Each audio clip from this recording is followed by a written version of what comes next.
Last year when I first started on YouTube, I made a little video taking the piss out of a conspiracy theory that Australia could be invaded by China. What in God's name is that? Would you believe I received criticism for it? I got told I was being close-minded and wasn't opening my mind to the possibility that it could be true. So this time I'm going to be receptive to the conspiracy. Oh, by the way, hi! Join me on my open-minded journey as I ask the important question: does the Vatican have access to a time machine? Keep those minds open, people. More open than that. I'm going to have to do a video about the Vatican without doing a single nonce joke. This is going to be hard, but I think I can get away with it. Said the priest to the altar.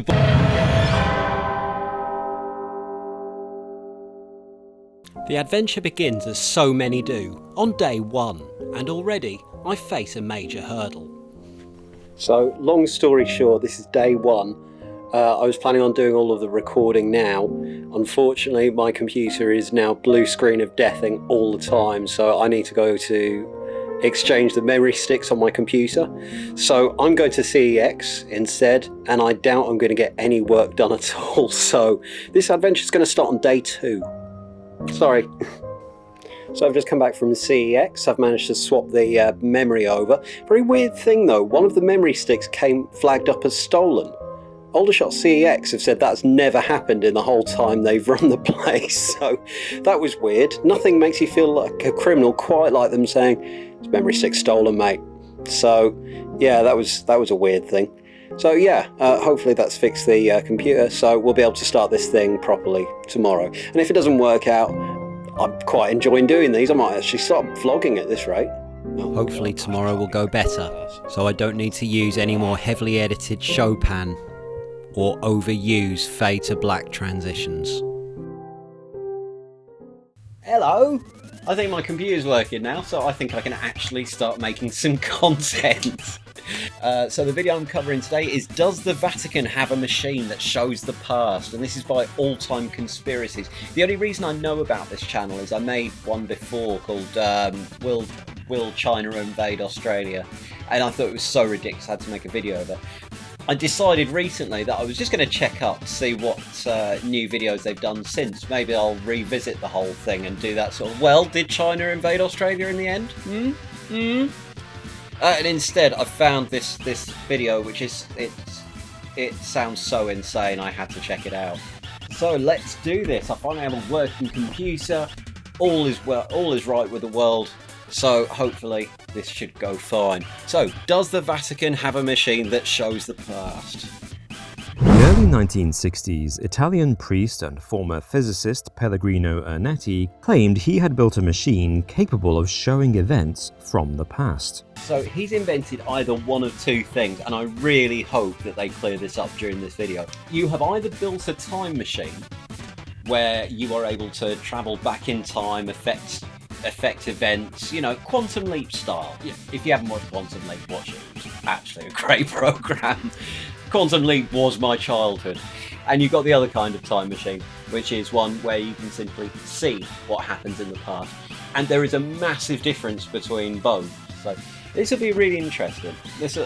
I'm genuinely intrigued to know which one they're claiming the Vatican have invented. In order to prove his claim, he asserted that Italian physicist Enrico Fermi and aerospace engineer Werner von Braun were in the project team. Okay, that's a hell of a lineup. In his defence, that is a hell of a squad he's put out there. Nothing is making me think this is ridiculous so far. Certainly, he's got the right names in for it.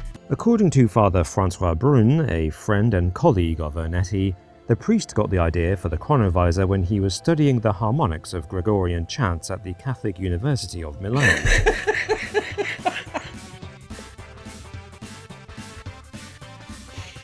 Okay, so this guy was at university and he was studying Gregorian chants. That's an absolutely amazing thing to be studying at university. What job could you get if you had a degree in Gregorian chants? Who would even choose to learn that? I say that, I know exactly who would do that. Jacob Rees-Mogg. This guy is an Italian version of Jacob Rees-Mogg. If I'm really lucky, I'll dig out the video. In fact, this is a message to my editor, who is me.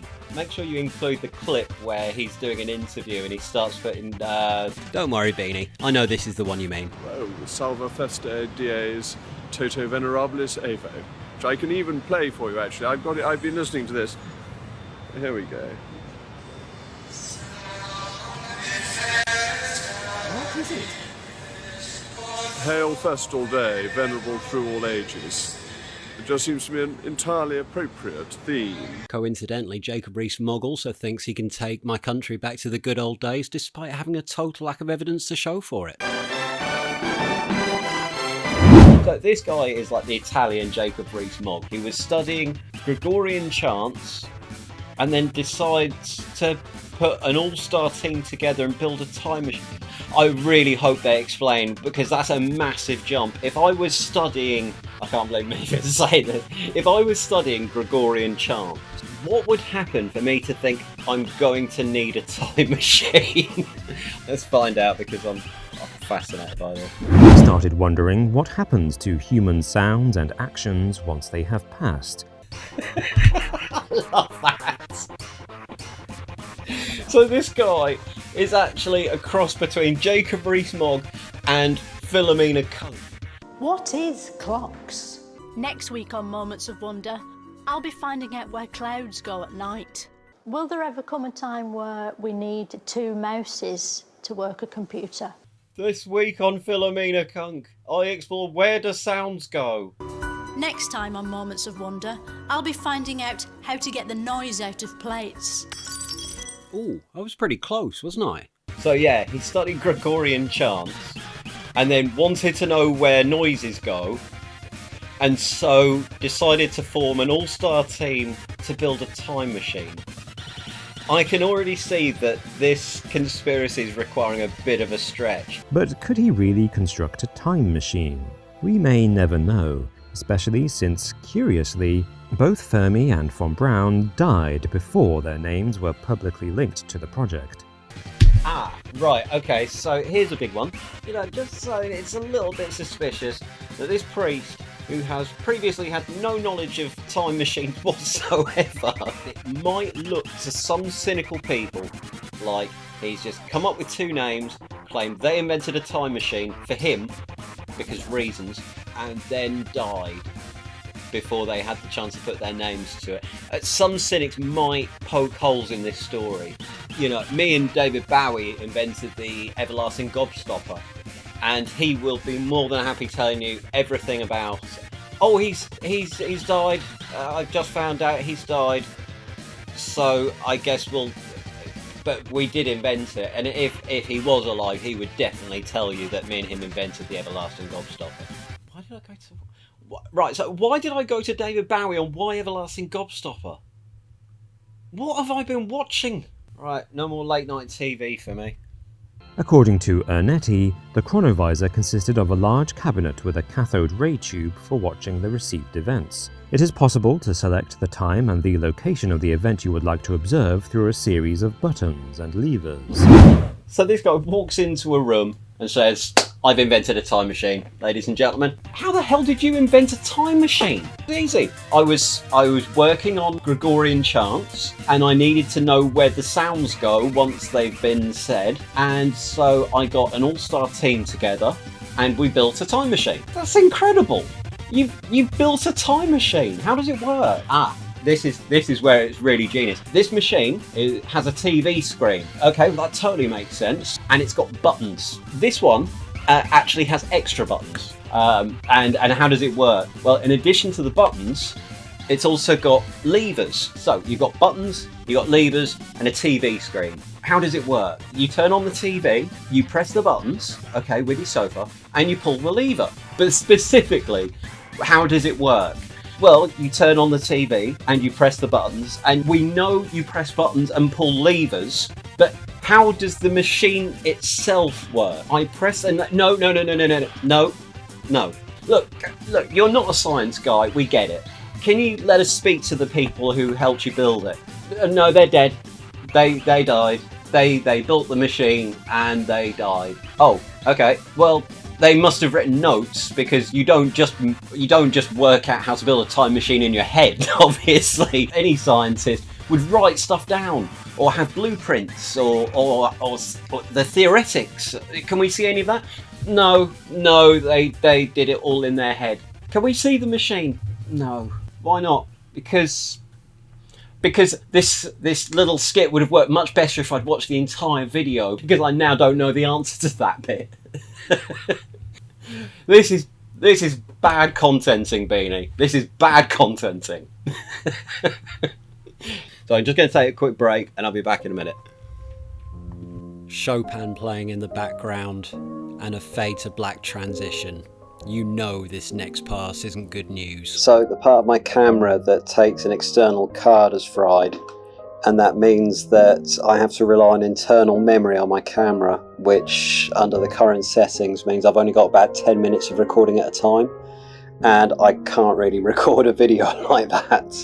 So I'm going to have to try and figure this out, but again, it doesn't look like there's going to be any more recording today either. So a broken computer, a broken camera, Premiere Pro crashing every few minutes. If I was a conspiracy theorist, I'd say there was something suspicious going on, which I'm not. The fact that I'm making this video proves that. But it seems temporarily I'm beaten. This is already an 11-minute video, and so far I've only covered 1.5 minutes of this conspiracy video. There's only one thing for it. There's going to be a part 2. I will get to the bottom of this conspiracy if it's the last thing I do. So that is the end of part 1. I hope you've enjoyed it so far, and I hope you decide to like and subscribe to stay tuned and find out what happens in the next thrilling episode of I don't know what this is called yet. You know what, you all deserve a present for being so good, for staying to the end. I'm going to chuck in an Easter egg. I tell you what, I have a ridiculous routine for just before I start recording, and I'll chuck that in as a thank you. It will make you laugh. So thank you so much for watching, everyone, and I will see you all next time. Bye!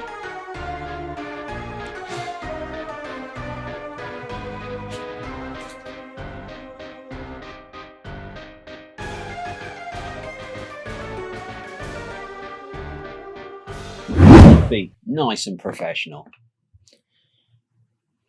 If you're gonna make some content, clap your hands. If you're gonna make some content, clap your hands. If you're gonna make some content and you need to sync your audio, if you're gonna make some content, clap your hands. Yeah, never feel stupid doing that. Do it with full confidence. The reason I do that is because if I feel that ridiculous before recording, anything I record won't feel too silly, and I won't feel so self-aware, because nothing is as silly as what I did there. It's possibly genius. So, it's Beany's special secret.